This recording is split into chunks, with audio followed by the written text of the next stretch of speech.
Fala Imparável, Lucas Neto aqui, eu tô do stand de tiro monólitos aqui, parceiro do Objetivo Concurso, eu tô com o Mário de novo e a gente agora tá na arena, estamos nas trincheiras, como o Mário sempre fala.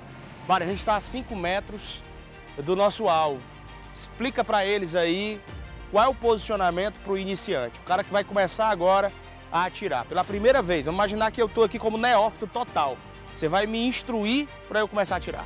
Positivo, Lucas. Aqui é o seguinte, depois de passar todas as instruções teóricas lá fora, noções de balística, empunhadura, esmagamento da tecla do gatilho, a gente vem para a parte prática do tiro.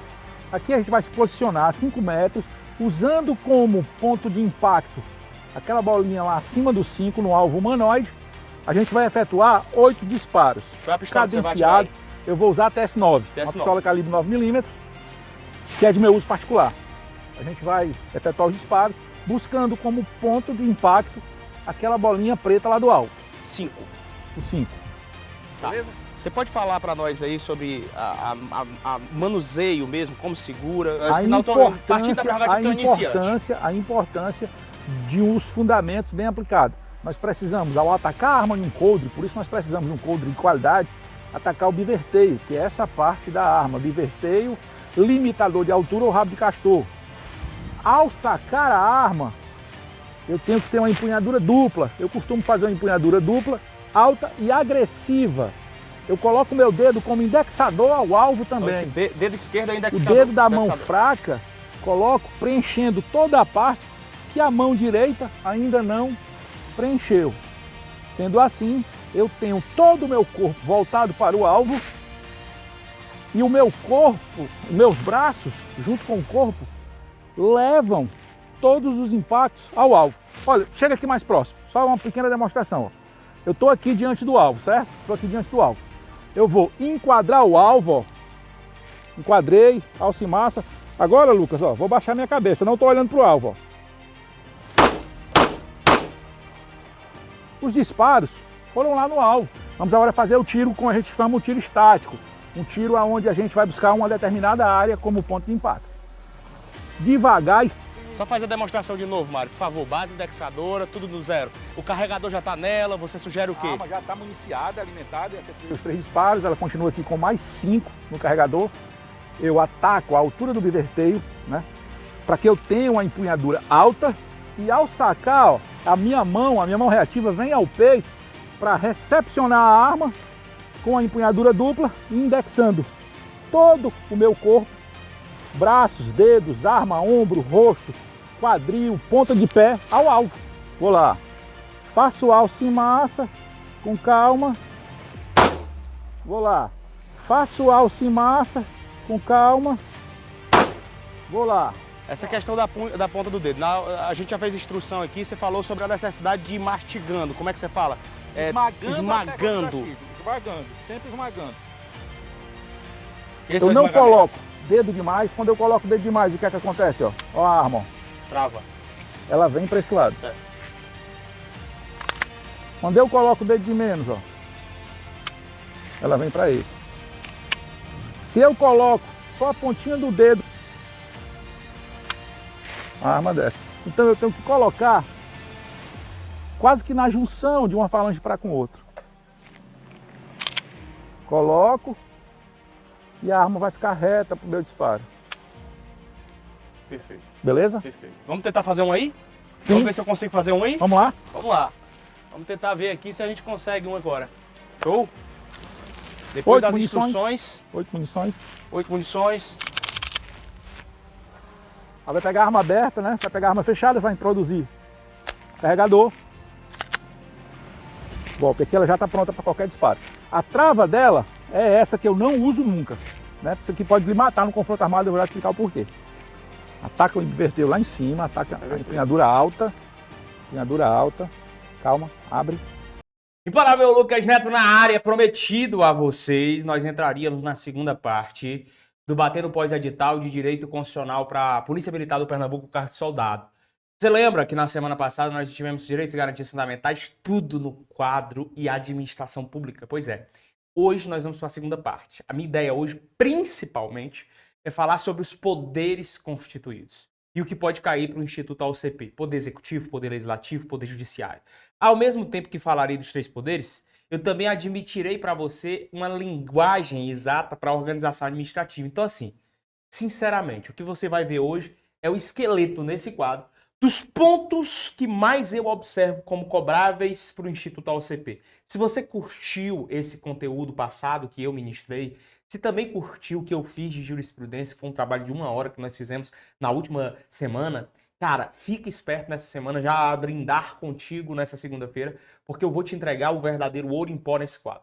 Para quem não sabe como é que funciona, sejam muito bem-vindos. A minha ideia é passar hoje aqui as palavras-chave que podem ser objeto de cobrança na prova de soldado da PMPE, que vai acontecer dia 28 de janeiro de 2024. Agora, claro, muitas pessoas vão entrar e vão ficar atribuladas pelo ritmo da aula que eu vou ministrar.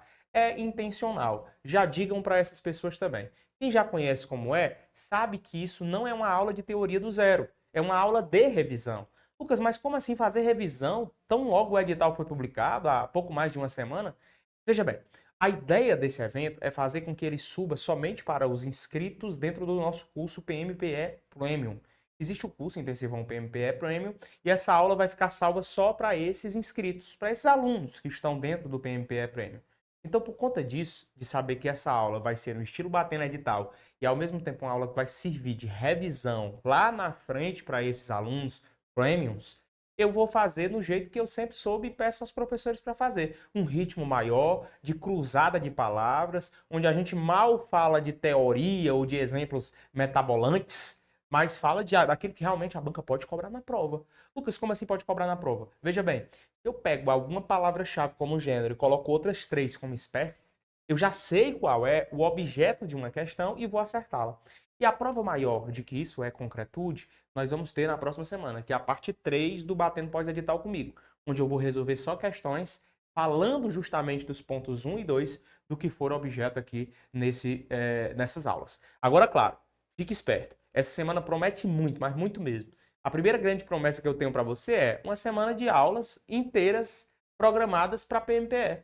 Tanto para CFO quanto para soldado da PMPE, a acalhar positivamente no sábado e domingo, sábado com a Operação Papa Mike PMPE e domingo com simulado comentado.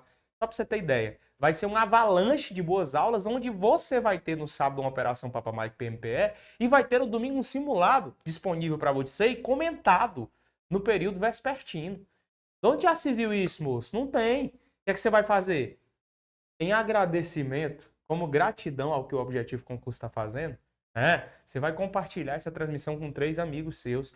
Você vai deixar o like nesse vídeo, jogar para todo mundo e dizer que eu estou 100% ao vivo agora, batendo o pós-edital de constitucional. Tranquilo? É só isso que eu te peço. Lembrando que essa semana também nós vamos ter a Black das Blacks. Está chegando um momento fidegal para a sua vida, um momento de estímulo para que 2024 seja um ano de entrega para você, porque nós vamos democratizar, baixar na raiz o valor dos investimentos nos cursos preparatórios, inclusive no Objetivo Play, que é a nossa assinatura anual completa e atualizada, de acordo com todos os concursos que estão saindo no mercado dos concursos.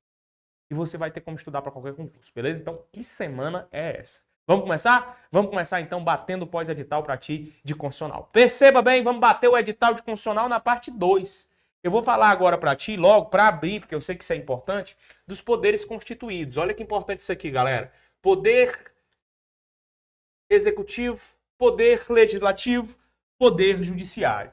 Não confunda os poderes constituídos com os poderes administrativos. É uma diferença muito grande. Então, quando eu falo de poderes constituídos, eles são diferentes de poderes administrativos. Você quer ver? Quando eu falo dos poderes constituídos, galerinha, ó, eu tenho o poder executivo, que eu falei agora há pouco, eu tenho o poder legislativo e eu tenho o poder judiciário, tá certo? Quando eu falo dos poderes administrativos, eu tenho uma penca de poderes. São os poderes que regem a administração. Eu não vou falar agora. Por quê? Porque no teu edital não tem direito administrativo. Então não tem para que falar. Porque isso aqui cai em direito administrativo. Mas eu já quero que você não se confunda. Os poderes que eu vou falar aqui são os poderes constituídos. Ou seja, eles estão presentes na Constituição Federal. E vou mais além. Eles nasceram por uma ideia de fazer com que não haja um superpoder e em detrimento de outro. É o sistema de freios e contrapesos, ou check and balances no inglês, né? No direito anglo-saxão. Quando eu falo de sistemas de freios e contrapesos, pesos, eu estou falando que não existe um superpoder, um absoluto poder, aquele que tudo pode e que tudo não vê. Esse poder vai encontrar limitação no exercício do outro poder. Mas, Lucas, como assim? É justamente pelo sistema de freios e contrapesos que nasceu para cada poder duas funções. A função típica e a função atípica. Quando eu falo da função típica, eu estou falando daquilo que naturalmente o poder pode fazer.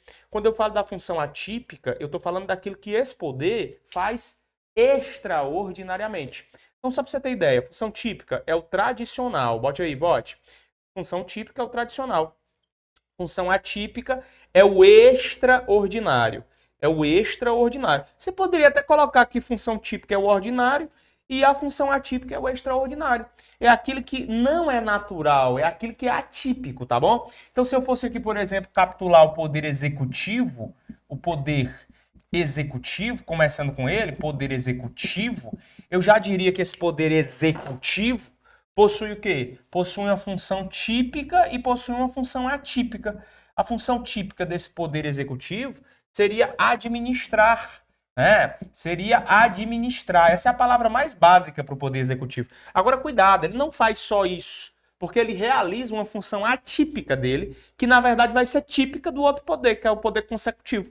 Seria o quê? Seria eventualmente legislar e eventualmente fiscalizar os seus próprios atos administrativos. Agora, claro, ele o faz na égide do seu poder, da sua sistemática, da sua situação. Ele não faz em relação ao outro poder, tá bom? Ele faz em relação a si. Por exemplo, quando o poder executivo legisla, quando ele cria uma norma administrativa. Por exemplo, você é servidor federal da Polícia Federal, existe uma normativa administrativa federal, pronto, ali o poder legislativo, o poder executivo que criou. Se for o poder executivo que criou, perceba que se foi uma normativa, tem características de lei, mas não foi o poder legislativo que fez, você pegou essa chave? Tranquilo? Quando eu falo do poder executivo, me vem logo à mente algumas ideias que você tem que levar para a prova. Como, por exemplo, o fato de que existe o poder executivo municipal, que existe o poder executivo estadual, que existe o poder executivo federal, né? Federal. É importante que você saiba o que eu vou falar agora. Quando eu falo do poder executivo municipal, eu lembro de duas figuras. A figura do prefeito e a figura dos secretários desse prefeito. Tá bom? Secretários desse prefeito. Até no Batendo Pós Edital de número 1, eu falei que o secretário não é um cargo em comissão, é um cargo político. Por isso que o irmão do prefeito pode ser, sim, secretário de turismo, secretário de educação. O que ele não poderia ter é um cargo em comissão. Então, cuidado nisso aí, que a administração pública está na PMPE também. Estadual, ficou fácil, né? São os governadores de estado e os também secretários de estado, tá? E no federal, eu tenho o presidente da República Federativa do Brasil, presidente da RFB, e tenho os seus ministros. Então perceba que aqui eu não chamo, nesse cargo de assessoramento direto, de secretários. Eu chamo de ministros. Aqui no Brasil existem ministros para várias pastas. Várias sistemáticas, situações são administradas por determinados ministros. O que é importante ainda mais falar para ti aqui, ó? Quando a gente fala do poder executivo, a Constituição Federal mal fala do prefeito ou do governador. Ela fala mais de quem? Do presidente da República. E a primeira linguagem de expressão que ela fala do presidente da República Federativa do Brasil, tá? É acerca da sua eleição. Isso pode cair na prova do Instituto OCP, Lucas Neto? Pode. A eleição do presidente importa a do vice-presidente. Então, assim, se tem uma sistemática de levante para a prova que você tem que ter, se eu votei no presidente, concomitantemente eu votei no vice. O Brasil tem um sistema de governo chamado presidencialismo, em que o voto no presidente é concomitantemente idêntico ao voto no vice. Ninguém vota para presidente e para vice. Ah, vou votar aqui para presidente. Ah, depois vou votar para vice. Não, isso já existiu.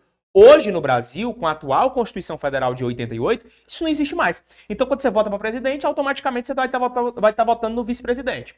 Essa eleição, ela vai acontecer em primeiro turno ou em segundo turno. Não é sempre que vai ter segundo turno. Se nós tivermos primeiro turno, vai ser no primeiro domingo de outubro, tá bom? Primeiro domingo de outubro, tá certo? E se houver segundo turno, vai ser no último domingo de outubro. O último domingo de outubro, tá bom? Que é o quarto, né? Se o mês tiver 4 semanas. O último domingo de outubro. Ah, Lucas, mas eu me lembro aí de uma eleição para prefeito e tal, que aconteceu em novembro. Cara, não vem falar da situação do pandemia coronavírus, da situação atípica que nós atravessamos, não. Eu estou falando da Constituição. Claro que existem exceções, situações de calamidade pública, estados que realmente o presidente da República não esteja na condição de poder disputar, enfim, tem várias situações. Eu tô falando do típico, você levar para sua prova da PMPE. É primeiro domingo de outubro, segundo domingo de outubro. Lucas, e quando é que vai ter segundo turno? Essa pergunta aqui é importante para a prova. Quando é que vai ter segundo turno? É simples a resposta. Se eu obtiver 50% mais um dos votos válidos, se o cara obtiver 50% mais um dos votos válidos, não tem para que ter segundo turno, tá? Então isso aqui vai fazer com que não haja segundo turno. Essa é a expressão do não segundo turno, tá bom? Não há segundo turno. Agora, se eu não conseguir 50% mais um dos votos válidos, aí vai ter segundo turno, tá bom? Então perceba, é simples. Segundo turno só vai haver se não existir 50% mais um dos votos válidos. Tá certo? Tranquilo? Show? Mas uma pergunta importante aqui surge. Existem os casos de impedimento do presidente da República Federativa do Brasil. Como é que funciona no caso de impedimento do presidente da República Federativa do Brasil? Como é que funciona? Que sistemática eu vou adotar? Está impedido, o Lula está impedido de ser presidente. Alguma medida, o que não é impossível, você sabe, impediu o Lula de ser presidente da nação. Como é que acontece? Alguém tem que assumir essa pica, não é verdade? Então, quem é que vai ser? Existe uma linha sucessória para isso. Você tem que decorar para a prova. Qual é a linha sucessória de substituição ao presidente da República do Brasil? Primeiro é o vice que estava eleito. Primeiro é o vice dele, o vice-presidente da República Federativa do Brasil. Depois vem o presidente da Câmara dos Deputados Federais. Presidente da Câmara dos Deputados Federais. Em terceiro, vem o presidente do Senado Federal. Presidente do Senado Federal. E por último, vem o presidente do Supremo Tribunal Federal. Presidente do Supremo Tribunal Federal. Então, em caso de impedimento do presidente, em caso de impedimento do vice-presidente, a linha começa daqui. Agora, se o impedimento for só do presidente, a linha começa daqui. Primeiro o vice que estava eleito, tem até a musiquinha. Em caso de impedimento do nosso presidente, assumem a presidência sucessivamente, primeiro o vice que estava eleito, depois o presidente da Câmara, em terceiro o presidente do Senado e o presidente do STF. É uma linha. Se a tua prova trocar esse por esse, já vai ficar errado. Lucas, por que primeiro aqui, depois do vice, é o presidente da Câmara? Porque a Câmara dos Deputados Federais, nós vamos já ver no Batendo Pós-Edital, é a casa do povo. É ali onde estão os representantes do povo. Já o Senado Federal tem um representante dos estados e do Distrito Federal. E o STF é uma corte judiciária, pô. Tá bom? Então, essa é a linha sucessória no caso de impedimento do presidente da República Federativa do Brasil. Tá certo? Vamos lá. Se existe outro ponto que cai muito nas provas de concurso, é o artigo 84 da Constituição Federal de 88, que trabalha ali as atribuições do presidente da República Federativa do Brasil. Quais são as atribuições do presidente Lula, no caso, né, cara? Eu vou colocar algumas que são importantes para a tua prova, das atribuições do Lula, tá? Primeiro, nomear e exonerar ministros de Estado. Isso sempre cai nas provas do Instituto AUCP. Nomear e exonerar ministros de Estado. Segundo, ele tem a competência para nomear autoridades importantes da República. Autoridades importantes. Eu sugiro que você saiba pelo menos essas, ó. O comandante da Marinha, do Exército e da Aeronáutica, MEA, certo? Comandante da Marinha, Exército e Aeronáutica. 2. O Procurador-Geral da República, que é o chefe do Ministério Público da União. 3. O Advogado-Geral da União. 4. Presidente do Banco Central. Se você sabe pelo menos essas aqui, eu te dou minha aposta de que você já pode acertar se o tema da questão for nomeação de autoridades importantes. Então vamos lá. Cabe ao Lula nomear o comandante da MEA, que é Marinha Exército Aeronáutica, PGR, que é o chefe da MPU, AGU, presidente do Banco Central. Leva pelo menos essa. Lucas, é só isso que o homem faz? Negativo. Tá doido? Muita coisa mais. Como, por exemplo, é o presidente da República quem declara guerra e celebra paz. É o presidente da República que declara guerra e celebra paz. Mais à frente, quando a gente vê o Poder Legislativo, eu vou falar para você que quem autoriza isso é o Congresso Nacional, mas quem declara efetivamente é o Presidente da República. Cabe ao Presidente da República também Dá fiel execução a uma lei. Dá fiel execução a uma lei. O que é isso, Lucas? Dá fiel execução à lei. Se eu tenho uma lei que está subentendida, uma lei que não está clara, uma lei que está implícita no seu ordenamento de interpretação, é o presidente da República que chega lá e diz: eu mostrar para você como é isso. Exemplo. Imagina que eu no artigo, isso existe no artigo 33 da lei 11.343 de 2006, que é a lei de drogas, diga importar, vender, comercializar, colocar à venda, expor drogas. Só que não disse para nós o que é droga. De repente veio um decreto da Anvisa, que é um decreto regulamentar, e disse o que é droga. Explicou tintim por tintim o que é droga. Qual é o conceito de droga? Esse conceito de droga deu fiel execução a uma lei ou a uma normativa que estava incompreendida no que diz respeito ao seu conceito. Você me entendeu? Então, toda vez que o presidente da República dá fiel execução à lei, é porque ele pega uma lei obscura e incompreensiva. Tranquilo? Ponto 5, imprescindivelmente importante. Preste atenção no ponto 5. Quando eu falo de editar medidas provisórias com força de lei, isso é competência do presidente da República. As medidas provisórias com força de lei é competência do presidente da República Federativa do Brasil. Tem mais? Tem. Eu vou colocar aqui pelo menos umas 10. Ou pelo menos umas 8. 6. Esse aqui cai muito em prova. Quando eu falo de organizar, coloco desse jeito. Organizar por meio de decreto autônomo. Organizar por meio de decreto autônomo as atividades da administração pública. Organizar por meio de decreto autônomo as atividades da administração pública. Organizar por meio de decreto autônomo as atividades da administração pública. Isso é função de quem? Isso é a função do presidente da República. Inclusive, eu quero que você grave esse nome aqui, ó, decreto autônomo, porque ele vai ser importante já já. Já já eu vou dizer porque ele é importante, o decreto autônomo, tá? Lucas, o que é que seria mais? Anote, 7. Conceder induto e comutar penas. Certo? Conceder induto e comutar penas. O que é conceder induto? Conceder induto é conceder um perdão. O que é comutar penas? Comutar significa substituir pena. Então o presidente da República ele tem competência para substituir penas. Oral. Então conceder induto e comutar penas é atividade precípua do presidente da República Federativa do Brasil. Também é prover e extinguir cargos públicos quando vagos, certo? Prover e extinguir cargos públicos quando eles estiverem vagos. Prover significa preencher e extinguir significa desmoronar. Cara, isso sempre aparece nas provas quando fala de poder executivo. Olha para cá, importante que você saiba o que pode ser delegado. Ó. Vou colocar até aqui, ó. O que pode delegar. Disso aqui, Lucas, o que pode delegar? O que pode delegar disso aqui, você vai lembrar uma regra de memória aqui, ó. Dei pro PAN. O Cretino tá aqui, tá olhando disso agora, mas essa foi o Cretino que nos ensinou. Né? Eu já sei, você sabe, é a regra do PAN, que é o primo dele, legítimo, o Anderson. Então ele deu pro PAN. Mas aí você tem que lembrar disso na prova, tá? É muito fácil, pessoal. O que pode ser delegado? O que o presidente da República, de tudo isso que eu falei, eu sei que tem mais, mas pelo menos de tudo isso que eu falei, o que é que ele pode efetivamente delegar? Ó, decreto autônomo, ele pode delegar, que é o decreto normativo. Aí vem conceder induto, ele pode. Aí vem prover cargo público na forma da lei, que é prover CP, que é cargo público. A quem ele pode delegar? Ao PGR, ao AGU e ao ME, que é o ministro de Estado. Tá certo? Então, o decreto autônomo, o induto, o ato de prover cargo público, cuidado, extinguir não, só prover.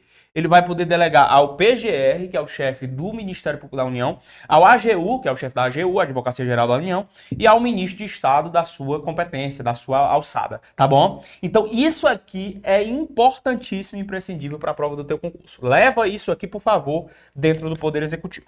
Sobre Poder Legislativo, já anote aí o que eu acho que vai poder cair na sua prova da PMPE. Poder Legislativo, cara. Importante poder. Sobre o Poder Legislativo, eu quero que você leve isso aqui, ó. Primeiro, eu quero que você entenda que existe no Congresso Nacional um sistema de bicameralismo federativo. Então, o Congresso Nacional, ele é composto por um sistema de bicameralismo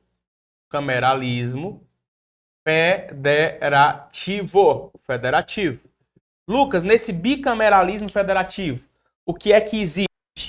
Existe a função ou as funções de duas casas legislativas, tá bom? A primeira casa legislativa é a Câmara dos Deputados Federais. E a segunda casa legislativa é o Senado Federal. E aí eu passo a diferenciar os pontos tanto da Câmara dos Deputados Federais quanto do Senado Federal. Preste atenção.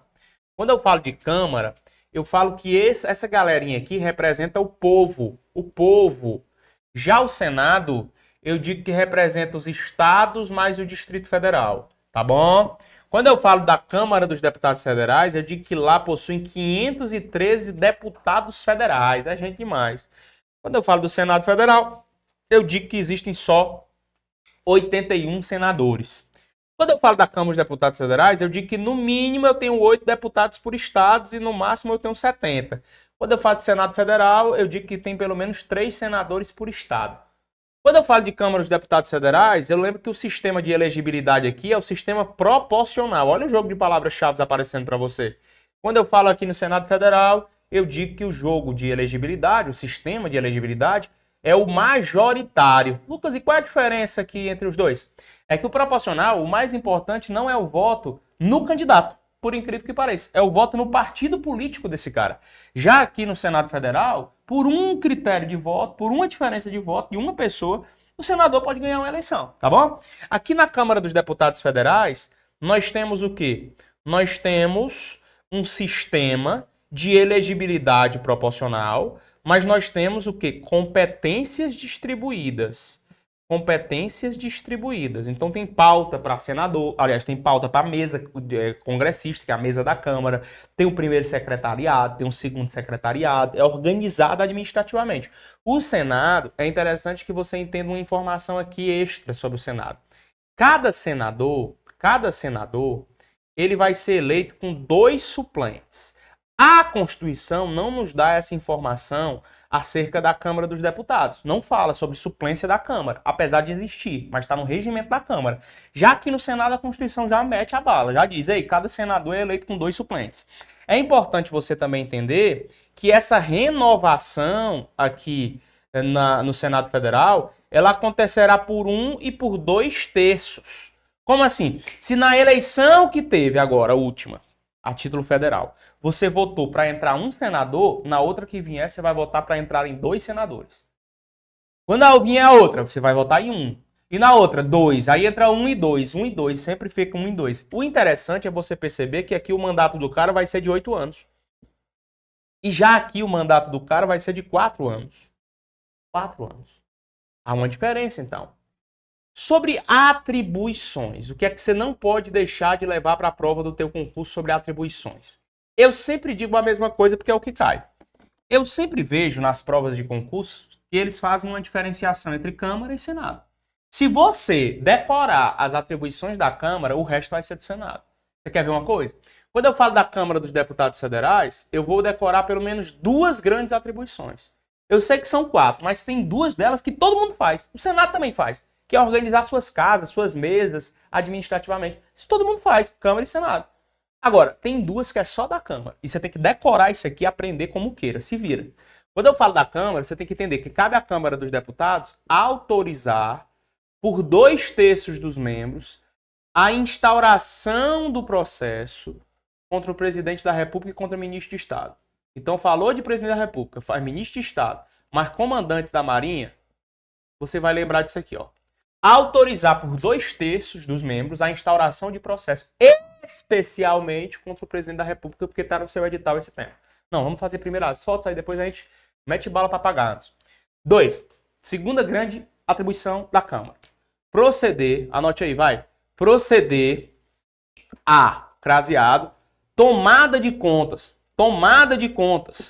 do presidente da República quando ele não apresentar essas contas ao Congresso Nacional. Proceder à tomada de contas do presidente da República quando não apresentadas quando não apresentadas ao Congresso Nacional. Então, quando o presidente da República não apresentar as suas contas ao Congresso Nacional, a Câmara vai lá e pega a força, porque a Câmara tem poder de polícia. Ela chega lá na maior e toma, pega para si. Lucas, isso pode? Pode. Então, assim, o que é que eu peço agora, Data Vênia? Que você lembre de tudo que a Câmara faz. Só são 2 atribuições. Se a prova quiser te confundir, ela, por incrível que pareça, ela não vai te confundir acerca do Congresso Nacional. Ela vai querer te confundir sobre o papel do Senado Federal. Vai por mim. Então ela vai fazer o jogo Câmara versus Senado e o outro jogo eu digo já qual é. Tá bom? Então vamos lá. Lucas, e o que seriam as atividades do Senado Federal? Tudo que não for da Câmara. Então vamos ver uma coisa aqui, ó. Se eu falo de limites globais de orçamento, isso já não é com a Câmara, é com o Senado. Limites globais de orçamento, isso é com o Senado. Se eu falo, por exemplo, de aprovar nome de autoridade, isso já não é com a Câmara. Não tem nada de aprovar aqui. Ou eu tenho que autorizar processo ou eu tenho que proceder a tomada de contas. Então vai ser o quê? O Senado. Por exemplo, o presidente da República, eu falei para você, ele nomeia as autoridades importantes. O PGR, por exemplo, que é o chefe da MPU, é nomeado pelo presidente da República. Isso necessita de uma aquiescência, que é uma sabatina do Senado Federal. Então o Senado Federal faz isso por meio da sua aprovação. Você está me entendendo, sim ou não? Tranquilo? Então assim, Lucas, tem mais? Tem várias. Por exemplo, quando eu falo de créditos suplementares. Isso não é a Câmara, é o Senado. Então você tem que ficar esperto na cabeça da questão. Sempre que quiserem falar das atribuições da Câmara ou do Senado, vão fazer sempre a confusão mental entre Câmara e Senado. É muito top você aprender assim. Especialmente se você está faltando 2, 3 dias para a prova. Vai ser essencial esse tipo de aula para você rever quando estiver faltando um dia para a prova. Vai por mim. Uma outra confusão feita nas provas ainda é sobre o Congresso Nacional. É porque você precisa saber que o Congresso Nacional Brasileiro, ele possui funções que dependem do presidente da República, funções que dependem do Lula. Vou botar até do Lula aqui, ó. Só para encrencar com você. Aí eu vou colocar aqui outras funções que não dependem dele. Então tem funções que dependem do Lula e funções que não dependem do Lula. Quando eu digo depender do Lula, eu tô falando de uma aquiescência mesmo, de sanção. Tem que sancionar o homem. Se ele não sancionar, é meio que nada. Presta atenção. Tudo que falar sobre economia, tudo que for falar sobre direito tributário, tudo que falar sobre combustível, tudo que falar sobre mudança da sede do governo federal, vai ser o quê? Vai ser função que depende do Lula. É do Congresso Nacional, mas depende do Lula. Então, por exemplo, limites globais orçamentários do ALDO, Lula. Não é o Lula que atribui, é o Congresso Nacional, mas depende do Lula. Falou de alguma coisa sobre mudança da sede do governo, Lula na parada. Falou de alguma coisa sobre créditos orçamentários e limites ligados a plano plurianual, Congresso Nacional com dependência do homem. Não tem pra onde você fugir. As que mais caem em prova não estão aqui, mas você já tem que saber a diferenciação. Do mesmo jeito que você aprendeu a diferenciação de Câmara versus Senado. Você vai ter que saber dessa outra. As que mais caem em prova, essas aqui que não dependem do Lula. Presta atenção. Vou colocar aqui elas. Primeiro, já vou falar dessa. Sustar os atos normativos do Poder Executivo que exorbitem do poder regulamentar. Sustar os atos normativos do Poder Executivo que exorbitem do poder regulamentar. Ó, o presidente da República tem uma porrada de atribuição. Só que é possível que, diante dos atos que ele tem a título de atribuições, ele exorbite dos limites impostos. Ele ultrapasse dos limites impostos. Ele suba a régua dos limites impostos. Se isso acontecer, o que é que nós temos? Nós teremos sustação desse ato normativo exorbitante por parte do presidente da República? Não, por parte do Congresso Nacional. Quem fez a merda foi o presidente. Ele que exorbitou. Exorbitar, pessoal, é ultrapassar dos limites. Sempre que o presidente da República ultrapassar dos limites, quem vai chegar junto aqui é o Lula, é o Congresso Nacional. E não precisa do Lula, é óbvio, porque é um erro dele, tá bom? É um erro que ele cometeu. 2. Autorizar o presidente da República e o vice a se ausentar do país por mais de 15 dias. Por mais de 15 dias. Lucas, se a ausência for por 15 dias, precisa dessa autorização do Congresso Nacional? Não. Se for por mais de 15 dias, precisa? Precisa. Então, uma coisa é falar de 15 dias. Outra coisa é falar mais de 15 dias. Lucas, a partir de 16, beleza? 16, mais de 15. Você tem que ficar esperto nisso. Não é qualquer viagem do presidente da República que tem que ser comunicada ao Congresso Nacional. Aí muita gente me pergunta, Lucas, e se ele não pedir essa autorização? Ele vai perder o cargo. Aí abre-se para a linha sucessória de impedimento que eu falei para vocês neste instante. Tá bom? Presidente, no caso de impedimento, vai ter o impedimento ali, a suspensão do cargo, e vai ter o vice-presidente, aí na sequência, presidente da Câmara, presidente do Senado, presidente do STF. Beleza? É só isso? Não. Tudo que aparecer na prova sobre indígena, não tem nem por onde você fugir. Terras indígenas. Irmão, já sabe que é função que não depende do presidente. É só com o Congresso Nacional. É só com o Congresso Nacional. Lucas, tem mais? Tem muito mais. Só que eu tô num batendo pós-edital, irmão. Eu tô batendo. É tipo jogando dardo aqui em um arco onde a mira é bem pequenininha, filho. Tá certo? Então essas são minhas apostas sobre poder executivo e legislativo. Agora o Anderson vai virar gentilmente aqui a câmera e vocês vão fazer os prints.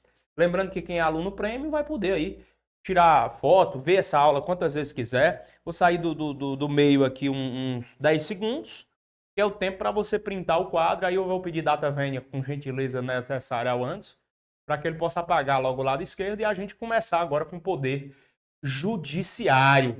Lembrando que eu estou falando dos 3 poderes constituídos, isso cai na prova de soldado da Polícia Militar do Pernambuco.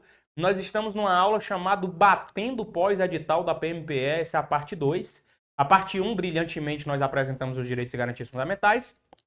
Apresentamos também a administração pública. E nessa parte 2, nós estamos a trabalhar o tema poderes constituídos.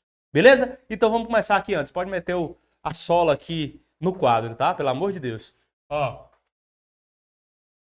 Vamos apagar o quadro, porque agora eu vou falar de um poder que incomoda a vida de muita gente. Principalmente quem é concurseiro de polícia, porque não cai tanto assim. É o poder judiciário. É óbvio que nós vamos falar dos pontos que são importantes, que podem cair na prova, aquilo que realmente interessa para o teu concurso. Afinal, é uma aula de batendo pós-edital. E eu sempre acho importante esse tipo de aula, porque nós recomendamos, e quem realmente acredita, vai para as questões. E ao ir para as questões da banca, por óbvio, você começa a perceber que está muita coisa ligada ao que a gente falou. Então isso acaba sendo um antídoto para que você não perca tanto tempo na hora de ver aulas teóricas longas demais, porque na verdade a sua perda de tempo, né, antes, vai calcular na sua reprovação. Isso ajudou antes você em alguma vez, em alguma aula, né? Não ajuda, né, cara? Rapidinho, naquela da PM, né, cara, da GMF, a gente acaba batendo e acerta mesmo. Inclusive, não é aula de principiante, né, cara? Não tem como acertar, é porque a gente tá falando do fino do negócio, né? Tá passando pela peneira e tirando, deixa eu ver o que importa mesmo desse negócio, tá certo? Então pode anotar, meu filho, você não vai estar perdendo tempo não, rapaz.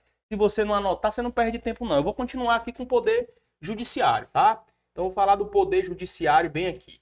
Lucas, quais são suas apostas de poder judiciário? Lembrando que dessa feita, eu não estou falando de súmulas de jurisprudência porque eu estou fazendo um desafio paralelo. Então tem um desafio aqui onde eu estou batendo tudo que eu acho que seja objeto de questão ligado à doutrina, ligado à letra de lei, e vai ter a parte ligada só à jurisprudência. Lembrando que quem é aluno prêmio, não se preocupe não. Sobe tudo mastigado para você e sempre com aulas no quadro, tá bom? Dessa feita, só aulas no quadro. Então, pessoal, nada de perder tempo com outro tipo de aula. São 2 sugestões que eu te dou. A primeira, você vai focar nos batendo pós-edital. E segundo, você vai focar onde? Nas questões comentadas em vídeo, macho. Questões comentadas em vídeo. Você lembra não que eu te falei? Então nós temos as aulas que estão atinentes a esse tema, que vão subir tudinho para você, e nós temos as aulas em vídeo de questões. Só para te refrescar a memória. Mas vamos lá, volte comigo. Quando eu falo do Poder Judiciário, eu lembro de algumas coisas. Ó. Tu lembra que eu falei do Executivo estadual, municipal e federal? Do mesmo jeito aqui. Só que é aí que tá. Você tem que lembrar disso. O Poder Judiciário, ele só tem estadual e federal. Lucas, quer dizer que não tem poder municipal judiciário? Tem não. Desculpe dizer, mas não tem não. Tá bom? Quando eu falo do estadual, irmãozinho, tu tem que levar pra cabeça que é TJ, que é vara. Tá bom? Aí o Cretinho entende muito bem. Iria até advogar nessa daqui, tá bom? Valeu? É a brincadeira do direito, né? Advogado já pulou em quantas varas, fica de vara em vara, é legal. A gente entra no direito, na faculdade, a gente acaba brincando muito disso. Mas não, vamos perder tempo com isso não. Vamos perder tempo com vara não. Mas falou vara, falou Tribunal de Justiça, você vai lembrar do estadual. O grosso, calma, né? Ficou meio confuso, mas ó, é o federal. E por isso que eu queria logo falar dos órgãos do Poder Judiciário. Vou logo pegar um capítulo. O que é que importa mesmo? É você saber os órgãos do PJ. Quais são os órgãos do Poder Judiciário? Quais são os órgãos do Poder Judiciário? Vamos lá. Primeiro, eu quero te falar que existe um STF. É o Supremo Tribunal Federal. Ele é o guardião da Constituição. Ele é o órgão mais sublime e importante da Constituição Federal. Ele guarda tudo. E o que ele decidir é objeto de súmula vinculante. Lucas, eu não entendi. Só o STF, galerinha, tem competência para fazer as súmulas vinculantes, que são aquelas que vinculam toda a administração direta e indireta. Então, o que ele decidir aqui tem força de lei. Agora tem que ter cuidado, porque já há jurisprudência do próprio STF dizendo que essas súmulas não podem contrariar, não podem ser paradoxais ao que já está na lei. Então vai ter que ser sempre um complemento ao que já existe na lei. Tranquilo? Depois a gente fala do CNJ, Conselho Nacional de Justiça.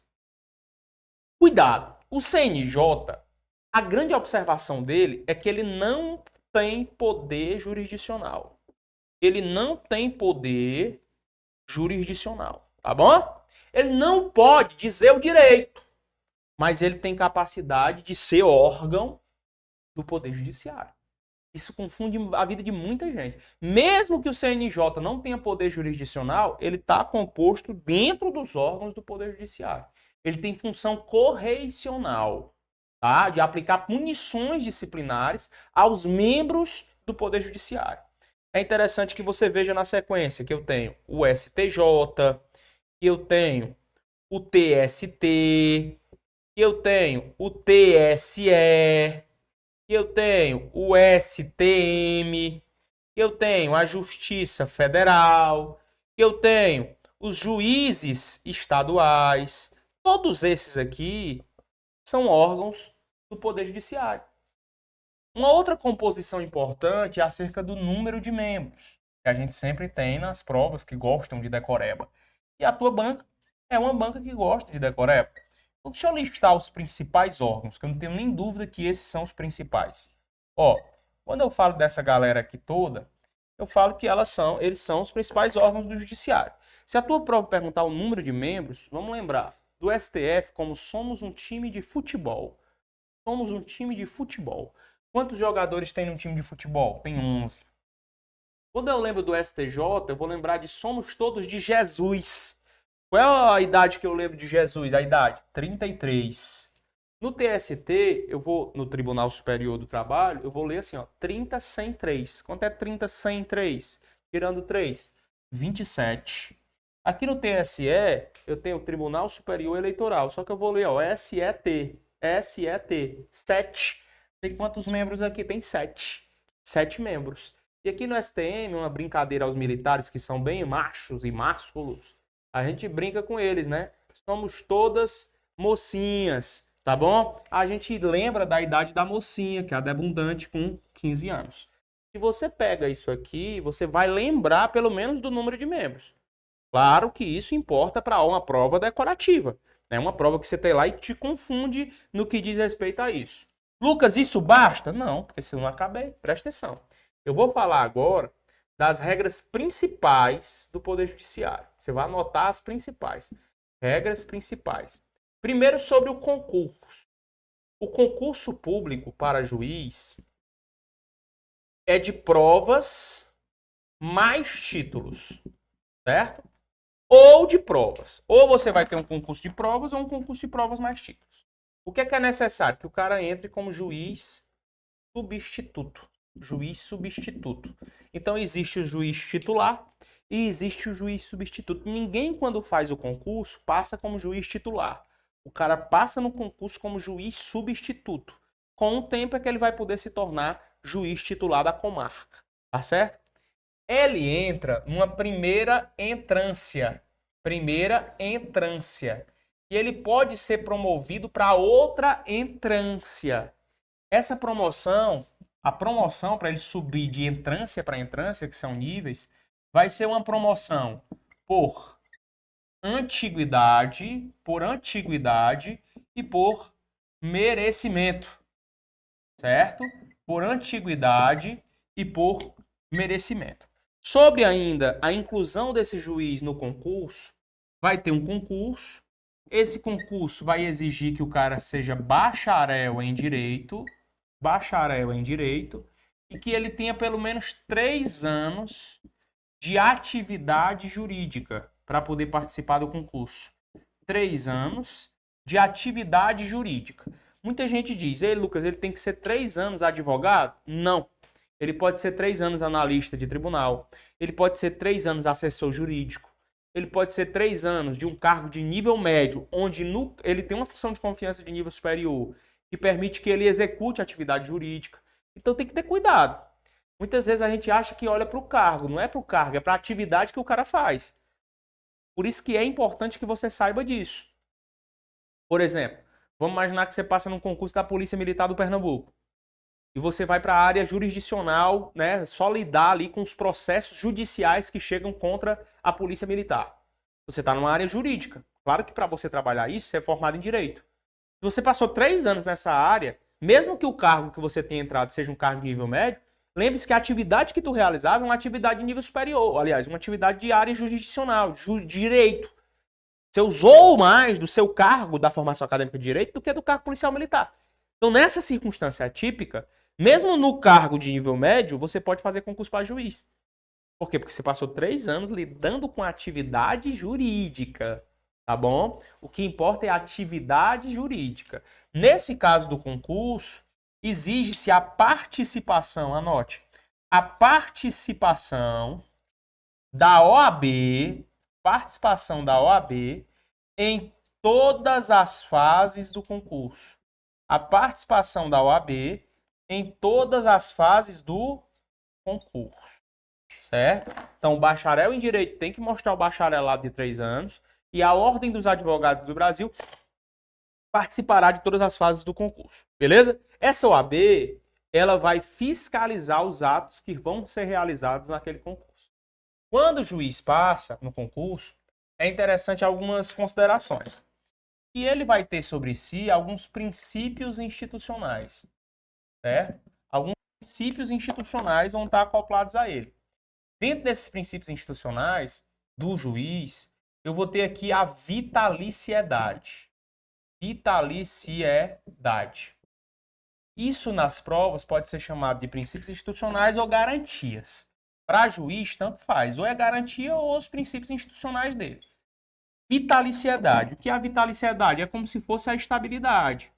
Só que a estabilidade para o servidor público, você sabe que é de 3 anos. Falei até na semana passada. Só que aqui para o juiz não é de 3 anos, é de 2 anos. 2 anos. E ele só pode perder o cargo em uma situação, diferente do servidor público. Ele só pode perder o cargo público, no caso de sentença judicial transitada em julgado, que é aquela que não admite mais recurso. Lembre-se que o policial militar, que o servidor público tradicional, que é estável, estatutário, ele vai poder perder o cargo em mais de 3 situações, dá 4. Pode ser por sentença, pode ser por PAD, pode ser por comissão especial de avaliação de desempenho, pode ser por excesso no limite de gasto com o pessoal da administração pública. Já o juiz é só nesse caso, não tem outro não. Tá? Ele conquistou a vitaliciedade dele, pronto, ele não perde mais o cargo. Uma outra forma que tem no juiz, uma outra garantia que tem para o juiz é a inamovibilidade. Inamovibilidade. que é a inamovibilidade? É a impossibilidade que existe de o juiz ser removido de uma comarca para outra por critério de ex-oficialidade da autoridade competente. Porque se isso acontecesse, seria muito risco, político inclusive, para fazer com que um juiz que esteja fazendo um excelente trabalho saísse para outro canto e prejudicasse o bom trabalho que ele vinha fazendo. Por exemplo, vamos imaginar o Sérgio Moro naquele auge mesmo da atividade judicial dele. Imagina aí. Ele fiscalizando ali em Curitiba o Lula, por conta de peças e situações que aconteceram em Curitiba. No momento em que o calor daquela operação é elevado, se tivesse jogo político nessa parada, era simples para que uma autoridade competente chegasse e removesse de ofício o Moro lá para o Ceará. Aqui para o Ceará, ou lá para o Rio de Janeiro, tirando ele de circulação e impedindo que ele realizasse o seu bom trabalho que outrora vinha fazendo. Então, por isso que não cabe a remoção ex officio do juiz, eles são inamovíveis. A única situação que vai poder existir para que eles possam ser removíveis é o interesse público. Interesse público é a exceção. Então, se houver interesse público justificável, tá, comprovado, é possível a remoção desse juiz. Uma outra garantia do magistrado é a irredutibilidade dos subsídios. Irredutibilidade dos subsídios. Você não pode confundir subsídios com remuneração. Os subsídios são parcelas fixas. A remuneração são parcelas variáveis. Então, enquanto a remuneração é a junção, falei também na semana passada disso para você, é a junção de uma parte fixa, que é o vencimento, mais vantagens de caráter permanente, o subsídio é uma parcela fixa. Então, para a lei constitucional, existe uma garantia aos juízes. Eles não podem ter reduzidos os seus subsídios. Eles não podem. É garantido isso a ele, tá? Quanto ele ganha. Eles não podem reduzir. É importante também que você desloque para a sua prova sobre o Conselho Nacional de Justiça. O CNJ, como eu disse, ele tem poder não jurisdicional, que é correicional. Ele possui 15 membros, sendo que desses membros todos, nós temos representatividades, ou seja, aqui dentro tem gente escolhida pela PGR, aqui dentro tem gente escolhida pelo STF, aqui dentro tem gente que é representante da OAB, aqui dentro tem gente que é cidadão tem aqui dentro. Então, se a tua prova disser que o CNJ só é formado por membros do judiciário, já está errado. Porque mesmo sendo um órgão do judiciário, eu pego gente do Ministério Público, eu cato gente que é cidadão, eu cato um advogado dali, eu cato outro da lá. É formado por uma democratividade de pessoas brasileiras. Esse é o Conselho Nacional de Justiça com caráter 100% correcional e não jurisdicional. Tá certo? Beleza? Vamos adiante aqui para eu falar agora sobre a organização administrativa de forma intencional. Quando eu falo da organização administrativa, organização político-administrativa, é muito importante que você já comece sabendo que o Estado é laico. O Estado é laico. Então, para organizar esse país, eu já tenho que te dizer isso. Ei, o Estado é laico. Logo, toda questão de prova que fale que cultos poderão ser subvencionados pelo Estado, vai ser uma questão errada. Então, a regra é que você lembre que cultos, celebrações religiosas não podem ser subvencionadas pelo Estado. Cuidado! Isso não exime, tá, uma exceção importante, que é a colaboração. Então, a exceção que eu vou contar é com a colaboração. Como assim colaboração? A colaboração tem que ser mútua. Como assim, Lucas? Vamos imaginar que a Igreja Universal do Reino de Deus, a IURD, queira ali fazer um prédio que vai tratar do restabelecimento de drogados e presos que de repente foram presos por conta de serem traficantes, aviãozinhos, mas que são viciados em tóxicos.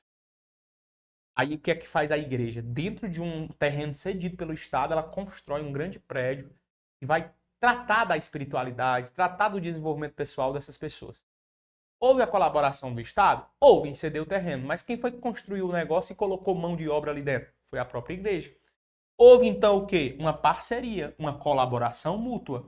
É diferente do Estado chegar e dar dinheiro para a igreja sem ver nem para quê. Isso não pode. Qualquer questão que diga que o Estado subvenciona uma igreja está errado. Mas qualquer questão que diga que houve uma colaboração mútua nesse sentido está certo. Beleza? Outra coisa que o Estado não pode fazer, é proibido ao Estado, recusar fé aos documentos públicos.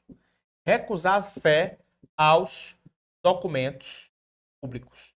Lucas, o que é recusar fé? Recusar fé é recusar atestado de veracidade.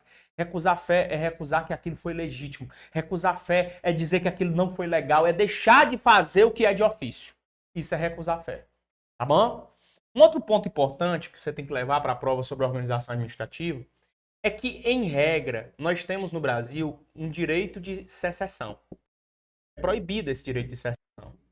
Então, é proibido o direito de secessão no Brasil. O que é o direito de secessão? É o direito de quebrantamento. O direito de fazer com que um Estado saia de dentro do todo e forme um país independente. Isso não pode. Em virtude do princípio da indissolubilidade do Pacto Federativo. Entretanto, todavia, contudo, é possível que haja fusão, desmembramento, anexação, incorporação de um Estado com outro, de um município com outro. Então, por exemplo, se eu tivesse aqui o mapa do Brasil representado, né? Muito mal desenhado, mas vocês vão entender que vocês são doidos. Imagina que tem aqui o Ceará e bem aqui está o Piauí. Eu poderia unir os dois e formar o pior será? Brincadeiras à parte, nesse calor. Pior será? Poderia. Isso poderia acontecer. Dois estados podem se unir e formar um só. Agora, para que isso aconteça, é necessário que haja um plebiscito, que é uma consulta prévia à população interessada. Isso aconteceu, por exemplo, na união, ou pelo menos na tentativa de união entre estados no Brasil.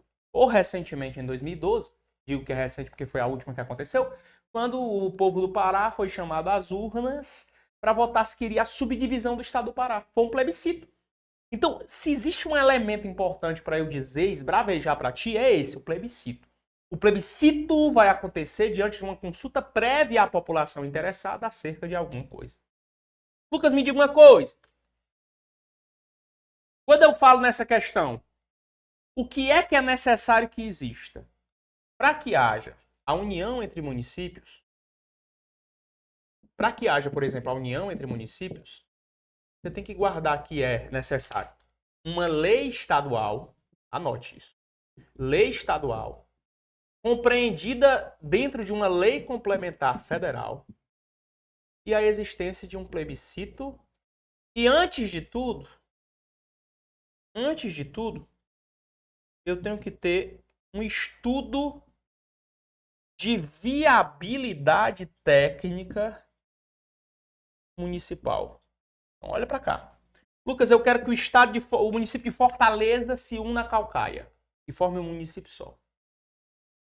Eu quero que o município do Recife se una ao município de Olinda e forme um município só.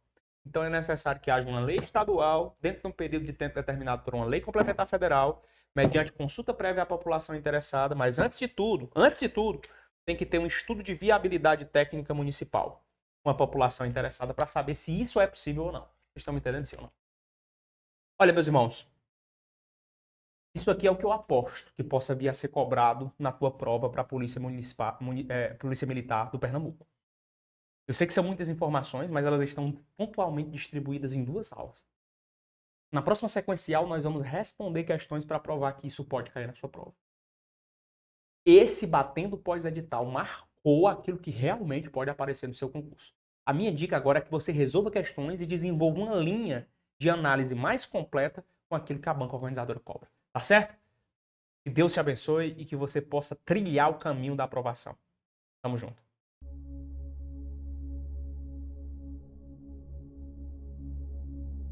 Rapaz, é uma sensação única.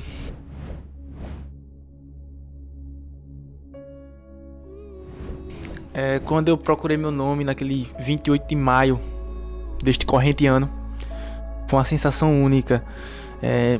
Só sabe quem passa. Não tem como dizer assim como é tal, porque você vai sentir. Véi, eu vou dizer o que é universal. o estudo ele vale a pena. Eu nunca vi alguém dizer que se arrependeu de estudar, velho. Nunca vi. Boa. Eu quero dizer, pô, eu perdi meu tempo. Tem uns que se arrependeram de não estudar, né? Tá, viu? De não estudar, né? Pô, não vou esperar sair a banca. Não vou esperar sair o edital depois. Não vou esperar sair só o próximo, porque nesse não dá. Aí fica o ciclo eterno, né, velho? Eu não consigo entender essa galera. Então não é sonho, né, bicho?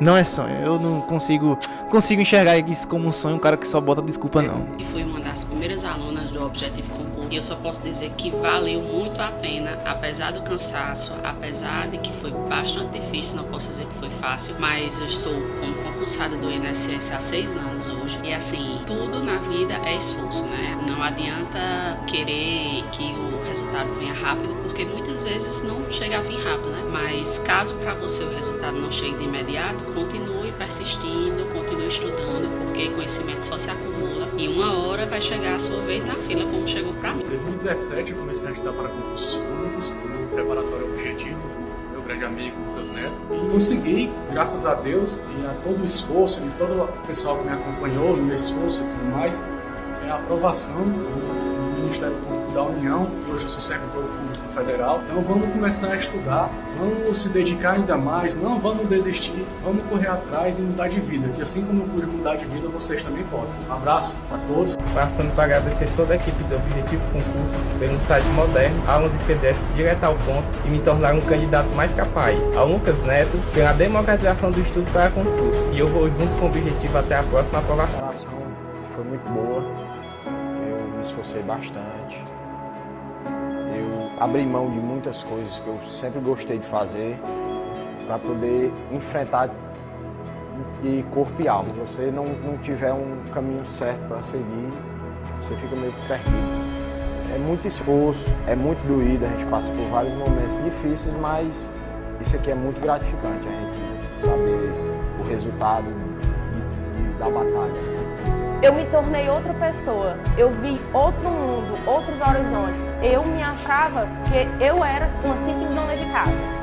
E eu vi aqui no Objetivo, eu me descobri outra Larissa, outra pessoa. Eu vi a minha capacidade e eu não acreditava e ele sabe disso. Porque eu cheguei aqui falando nomes como fracassado, eu era altamente negativa e o professor Lucas, de uma certa forma, me moldou. Eu vim aqui falar, primeiramente, não desiste dos seus sonhos, cara. Não desiste dos seus sonhos, vai ter o preço. E a primeira coisa que eu queria falar é que eu assisti às aulas e já pensando, cara, eu não posso, mesmo que eu não passe, mesmo que eu não consiga, eu tenho que agradecer o Lucas Neto, toda a equipe do Objetivo,